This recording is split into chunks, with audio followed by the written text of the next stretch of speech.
everyone, welcome to our lesson number 6, which is entitled Equilibrium of Concurrent Force System. So ano nga ba yung equilibrium of concurrent force system? Kasi from the word concurrent, alam na natin kung ano yung concurrent, hindi po ba? Which is yun yung from one point yung mga force system, and then ano ba yung i-discuss natin yung equilibrium. Okay, so at the end of the module, students will be able to study the composition and equilibrium of concurrent force system and to determine the required forces for equilibrium condition of concurrent force system. Okay, so ano nga ba yung tinatawag nating equilibrium? So yung equilibrium is any system of forces which keeps the body at rest is said to be in equilibrium.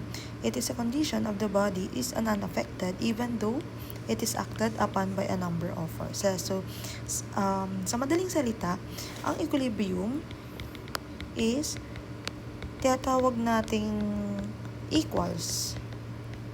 Paano ba nagiging equals? Kapag kasi ginamit natin yung word na equilibrium, ibig sabihin daw, lahat ng nag-act na force sa isang material or sa isang body is nag-i-equal lang po siya. Or, sabi niya po dito, condition of the body is unaffected even though it is acted upon by a number of forces. So, kahit na gaano kadami yung force system na nag-a-act sa isang body or sa isang material, lahat lang po yun is nag-i-equate lang po siya or nag-i-equal to zero. Ibig sabihin nga po, hindi siya nagkakaroon ng effect or unaffected po siya. Okay, so, ganun lang po siya i-explain. So, the conditions of equilibrium for concurrent force systems are obtained by determining the equations that produce a zero resultant. So, sabi ko nga po, ang equilibrium na word is nagpo-produce ng zero resultant or equals to zero lang po siya. So, paano nga ba natin nasasabi or paano ba natin napapalabas ang tinatawag nating equilibrium of a body? Okay, so kung natatandaan ninyo from our previous discussion, na-discuss na natin yung components, hindi ba? Meron tayo na-discuss yung components, kung paano natin siya sinosolve, kung saan tayo nanggagaling. And then, kinompute natin yung resultant. Yung resultant is yung addition of all forces. Ngayon naman, dadako na tayo sa tinatawag nating equilibrium na kung saan lahat daw ng resultant ay napoproduce into zero. Okay. So, let's have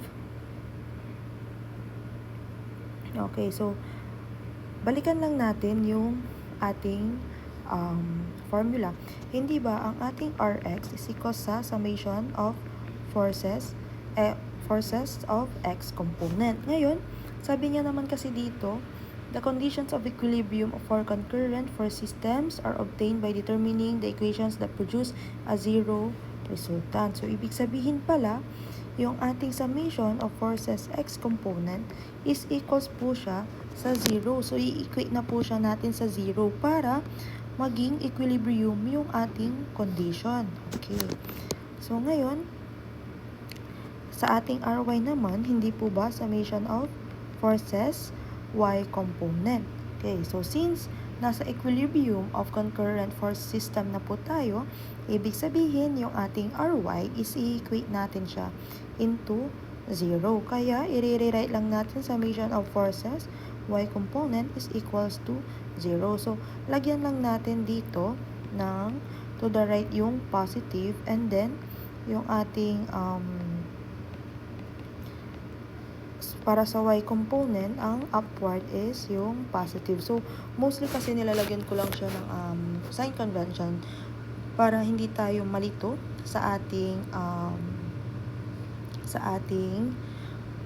tawag dito, paglalagay ng mga signs. Okay. So, and also, hindi ba, meron tayong moment is equals to RD, yung summation of moment at point O, let's say sa point O, is equals to resultant times the perpendicular distance. Kaso, sabi nga po, ang equilibrium condition ay nagpo-produce ng zero resultant. So, if ito is nagpo-produce ng zero resultant, therefore, 0 times perpendicular distance is equals to 0. Oh, wait lang. Okay. Sorry. Hindi ba? Meron tayong equation ni moment. MO summation moment. And then, ipapalit natin yung resultant into 0. Kasi nga po, nasa equilibrium conditions tayo. Therefore, ang ating summation moment at point O is equals to 0.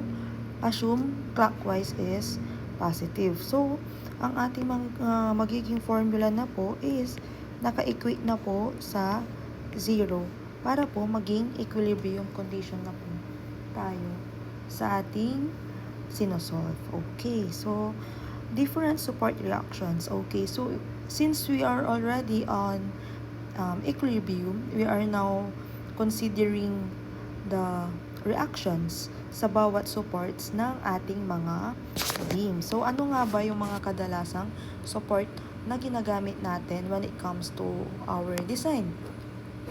So, first, meron tayong rollers and rockers. So, for rollers, ganito po yung ating figure, yung ating bilog. Okay, yung pagulong. Okay, so next, we have the rocker. So, ganyan po yung ating figure for rocker. And also, we have the frictionless surface. So, ibig sabihin yan, yung there's no support na nakalagay dyan, pero ini-state natin na we consider frictionless surface. Okay. Ilan ba ang magiging unknown or ano ba yung magiging components ng ating roller reaction? So, for the reaction, nagkakaroon po tayo ng isang perpendicular force or perpendicular reaction doon sa ating roller. So, magiging ganito po yung ating figure ng ating reaction. Okay, so let's start with here. So, pag mayroon po tayong roller reaction, so, ang ating mga reaction na kinoconsider ay isang perpendicular reaction lang po. Bakit ko sinasabing perpendicular reaction at hindi po siya upward force? Kasi po, upward or downward force. So, possibly po na upward or downward po yung ating perpendicular force dyan or perpendicular reaction. Kasi po, there are some cases na ang ating roller is naka-angle. So, kaya ko po siya sinasabing perpendicular reaction kasi po, we know na, at least we know na yung ating reaction na kino-consider is always perpendicular or normal to the surface. So, yun lang po yung tandaan ninyo. And also, again, we have only one reaction considered sa ating rollers, rocker, and frictionless surface.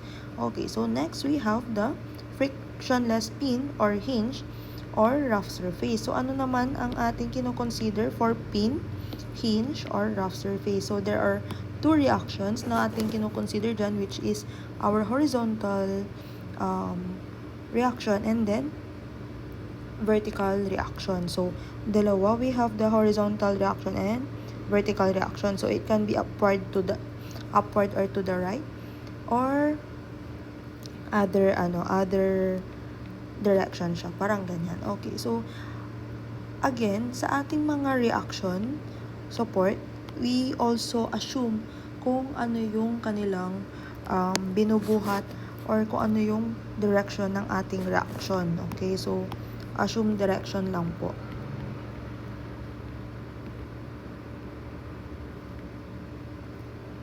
Assume direction for reaction or support. Okay. So, nagkakaroon lang po tayo ng assume direction po dyan. Kasi, nagkakaroon lang din po tayo ng correction when it comes to solving. Okay. Next, we have the fixed support. So, if we already have fixed support, ang ating reaction na po dyan ay kinoconsider na nating tatlo. Ano naman yung tatlo? We have the vertical reaction, the horizontal reaction, and the moment or couple na nag-act doon sa mismong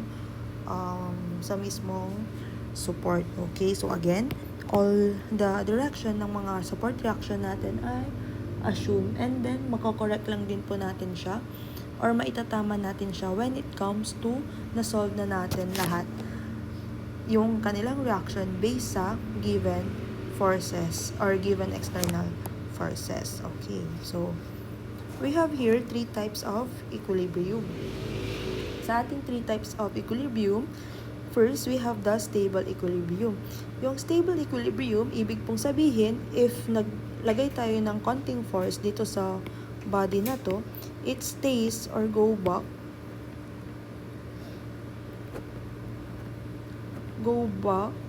sa kanyang original position. Okay, so 'di ba? If we push the bottle, or yes, we push the bottle, 'di ba? Maggaganon yung movement niya hanggang sa babalik lang din siya sa dati. Not unless we put too much force, talagang matutumba yung ating bote. Pero pag parang pinush lang natin siya onte, gagalaw lang siya ng ganun, and then babalik lang siya sa kanyang position. So, yun yung tinatawag nating stable equilibrium. While we have the unstable equilibrium, so we have here like a straw or pen.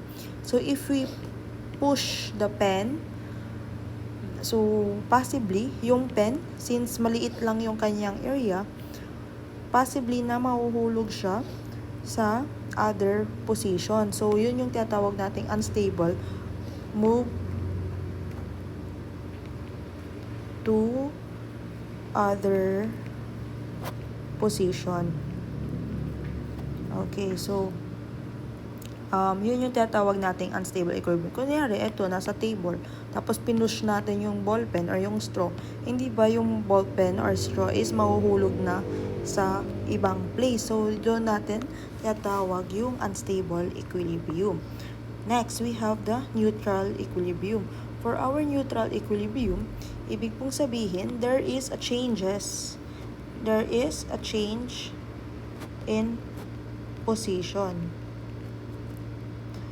Almost similar siya kay unstable, but for our neutral equilibrium kasi, pag pinush kasi natin tong book, though nasa iisang place pa rin naman siya, nasa table pa rin naman siya, pero push back din lang siya ng konti doon sa original position niya. So, mamumove yung book into dito, konti. Ganon. So, ibig sabihin, nasa table pa rin naman siya. Same place, but different position lang siya. Magkaroon lang ng displacement konti. Okay, so, ayan. So, before we proceed to our example number 1, I hope you understood the equation and the concepts for our equilibrium of concurrent force system. So, if you have a question with regards to our concept, please do message me and feel free or sa ating GCR. Ayun lang. Thank you and have a good day.